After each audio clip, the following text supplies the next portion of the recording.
I was skeptical about anything that was on an internet. With eHarmony, they bring the matches to you. When you're answering those questions, you're thinking about who and what you really are. This isn't about looking through 1,000 pictures to see who you're attracted to. They have your profile, they have somebody else's profile, and they match you. At eHarmony, we use a scientific system to help you find someone who's looking for someone like you. We're a real couple. We have our off days, but for the first time, I found someone that I'm able to communicate with. Dating sites give you a picture and a paragraph.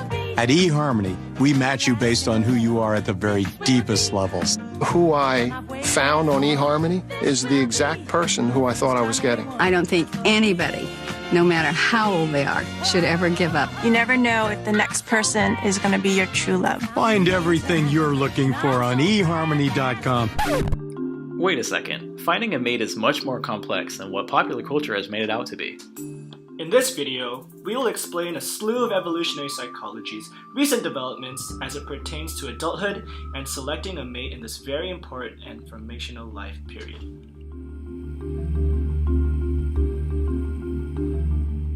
Today's dating sites usually use some sort of algorithm to match one up with potential significant others. While many traits are believed to be essential and unique to certain relationships, studies have shown that kindness, intelligence, and a particularly exciting personality are among one of the most important traits above all others. This pattern can be seen both in the US culture as well as internationally. In the charts displayed here, you will find the correlation.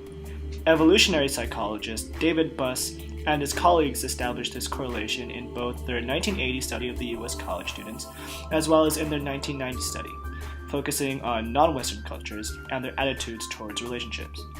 This information was extremely important to the recently developed evolutionary psychology field, and is now known that relationship trends and desires in adulthood transcend national boundaries and are commonality between most adults.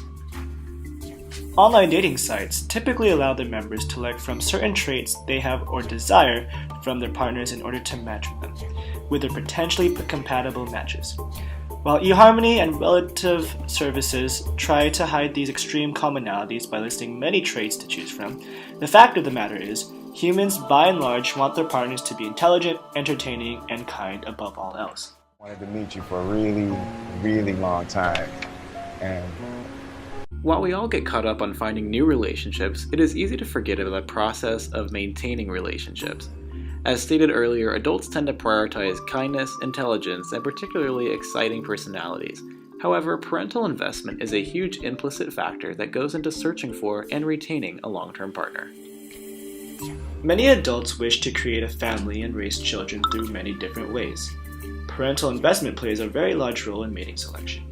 Studies such as R.L. Trivers' research on sexual selection and resource accruing abilities have demonstrated that adults, specifically women, value potential future investment in children, including aspects such as providing care, quality time, and resources to one's children.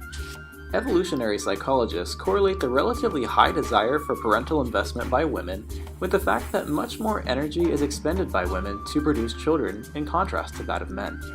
It is also important to note that men have a higher correlation with short-term relationships, whereas women tend to have a stronger desire for long-term relationships for the purpose of investment. There is a caveat and bias associated with this research, however, as only heterosexual couples are examined in a vast majority of evolutionary psychology studies.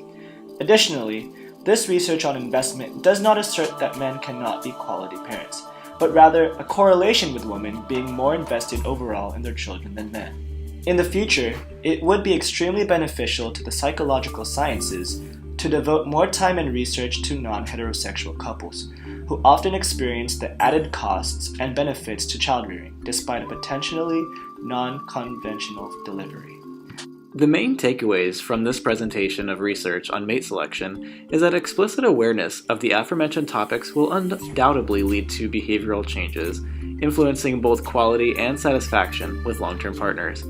As societies change longitudinally, it is imperative that human beings establish a greater consciousness for these implicit evolutionary functions when selecting a future match.